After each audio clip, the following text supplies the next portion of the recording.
Hey guys, my name's Doug with Infotainment.com. Today we're working on a 2013 to 2018 Ram 1500 truck. It also includes the heavy duties. It also includes the 2019 through 2022 Ram 1500 Classic series. Today we have an exciting product for you guys. We're going to show you how to install. It's an electronic trailer brake controller using all factory parts. Believe it or not, your truck is pre-wired for this feature. We carry everything you need to put it in your truck. Maybe you just bought a trailer or you got a boat you're tugging. You want to be able to have a way to control those brakes on that trailer. I love it. I have it in my truck. I'm going to put it in this truck back here. Awesome safety feature, very easy to install. You'll get a module which will install just above your gas pedal. You'll get a switch here which installs on your instrument panel, as well as some screws. Lastly, you just want to program the truck for this feature. You can't just plug it in and it just starts working. You actually have to program it at the end. We partner with OBDgenie.com. You plug this in your OBD2 port. Once you get the green light, your truck's done. The programming is complete. However, if you have a 2018 or higher truck, you're going to want to plug in the security gateway module bypass behind your radio first before you run it. Those of you who have 13 to 17, don't worry about it. You just need to run this. So I'm going to do this in the truck behind me, so let's get started.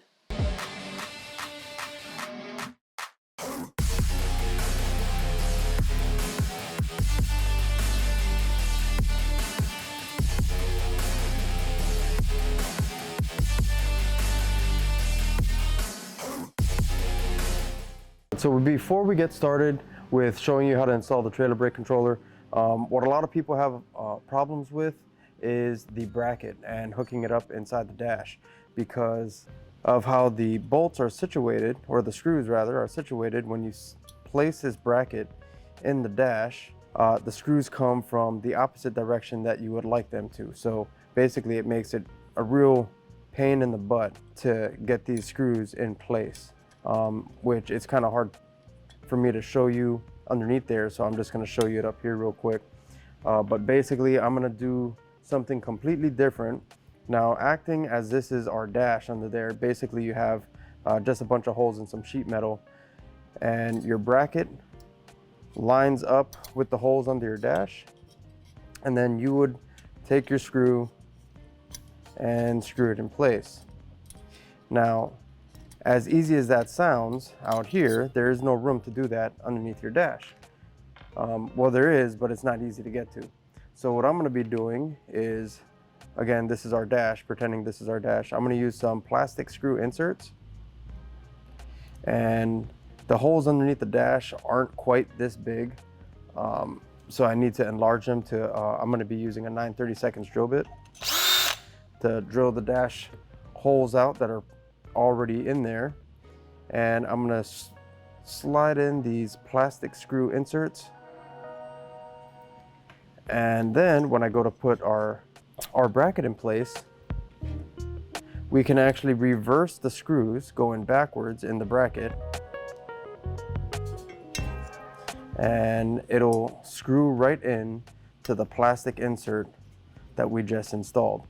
This will make your life a million times easier, trust me. I mean, if you wanted to, you can do it the traditional way,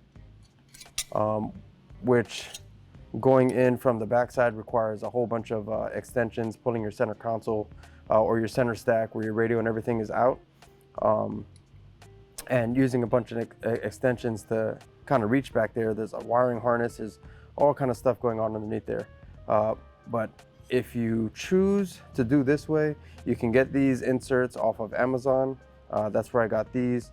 The size is number 8 screw and 10.1 millimeter head size. The length is not too important, because as long as the head is basically the same size, it'll fit in the holes that you're gonna make. But yeah, let's get up under the dash and I'll show you how to install it. All right, so basically where we're gonna start with this install is the hardest part. We're gonna start with installing this bracket. And where that's located is actually up underneath your dash right here. You have a 7 millimeter screw on either side under here, and then the rest is just held in with some clips. So we'll pull these off.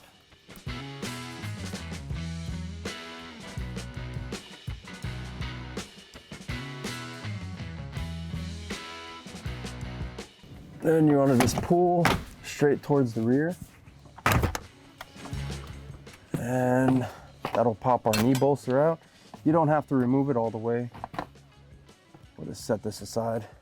All right, so basically up underneath the dash here on the right-hand side, this is where you're gonna want to locate the mounting holes for this trailer brake module bracket. And what a lot of people like to do is just put 2 screws in. They get this top one and this bottom one down here installed, and then they kind of just say screw that top one because it's kind of difficult. You usually or typically you would have to remove the radio, remove the center console, and use a series of extensions to reach the backside to get that screw to come in towards this bracket. But what I'm doing, like I said earlier, is I'm actually going to ream or enlarge these holes to fit my screw insert, my plastic grommet screw insert. So I'm going to enlarge these with a 9/32 drill bit, all 3 of them.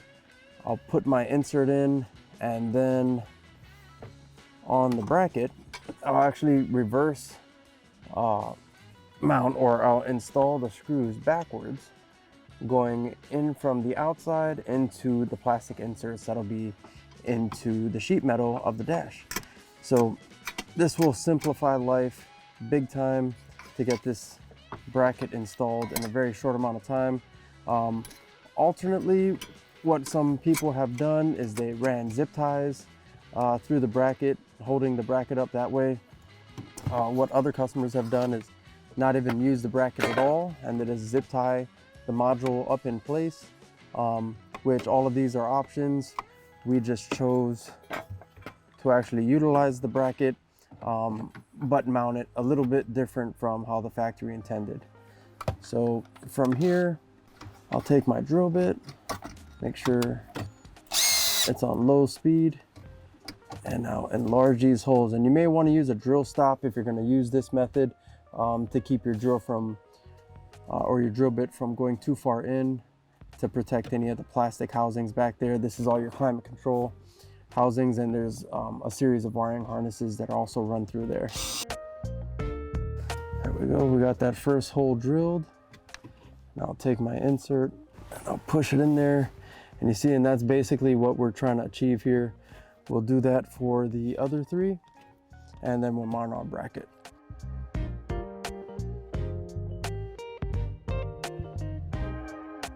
Now that we got all of our inserts in place, we can actually take our bracket, and I will pre-install my 3 screws.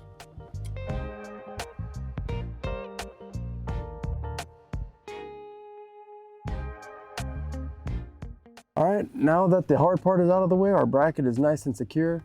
A nice thing about those inserts is it's almost like a little plastic bushing that keeps our whole bracket from rattling around as well. But basically, the nice thing about the trailer brake controller is the vehicle is already pre-wired. So our wires are right here, tucked up on the side. Yours is most likely covered in some foam tape, and then taped to the side around here somewhere. All right, so from here, we'll just plug our wires into our module.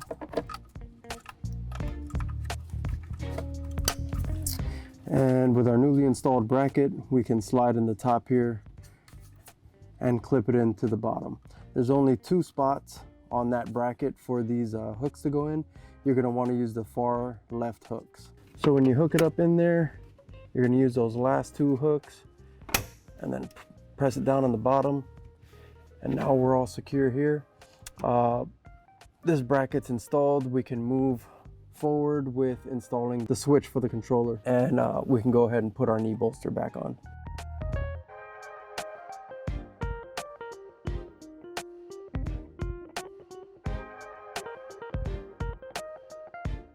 All right, and the last part that we have to install is this trailer brake gain controller, and that actually mounts right down here, all the way to the left on your center stack. This far left plastic pop out will pop out, and this one will snap right in, And this is also pre-wired. The wire is actually plugged in on the back side of this plastic knockout. So once we switch this piece out with this one, it'll plug right back in, and we'll be ready to run our Genie. So for this install, we'll have to remove the radio and the bezel, which includes removing this plastic or little rubber cover to expose the two 7mm screws that we have on up top here. We'll pull these out. And now it's just a bunch of clips holding this bezel on. We pull towards the rear. All right, so what I'm gonna go ahead and do is unplug the bezel so I can remove this lower piece here that's housing the panel that we have to remove. You can do this with this in place, but to make it easier for you guys to see what I'm doing, I'm just gonna go ahead and unplug everything and pull the whole panel aside.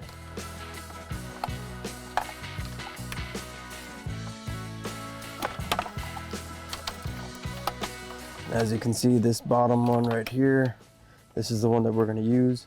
It's actually not plugged into anything. It's a little cutout to house that harness. So with our panel removed, you can see we have our 4 Phillips screws here holding the centerpiece on. We'll pull these off. And now it's a couple of clips on the top and at the bottom that we'll use our flathead to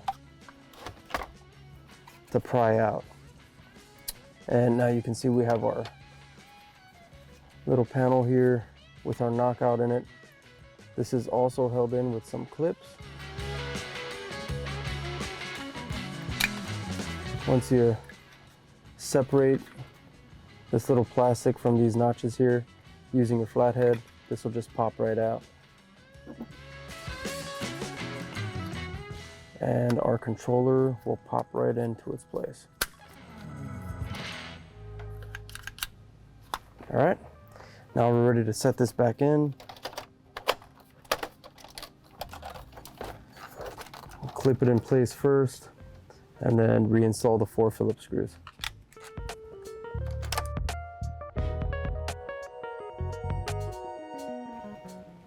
All right, and that's pretty much it. Now we can reinstall this into the truck.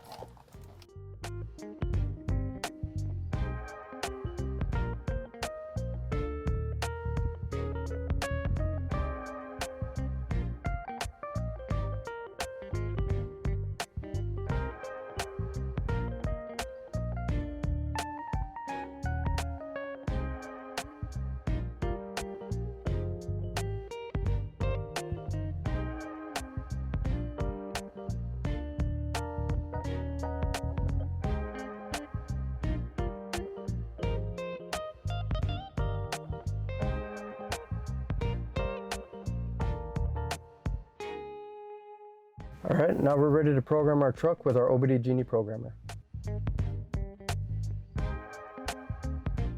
We got the green light, so now we can remove our programmer. We won't need to use that anymore. All right, so that wraps up the install of the OEM trailer brake controller. If you're in the market for one, I'll definitely consider the OEM one as an option. It seamlessly integrates into your interior, as well as the visuals up on your gauge cluster is really convenient to see it in there. If you like this video and you want to see more, check out Infotainment.com.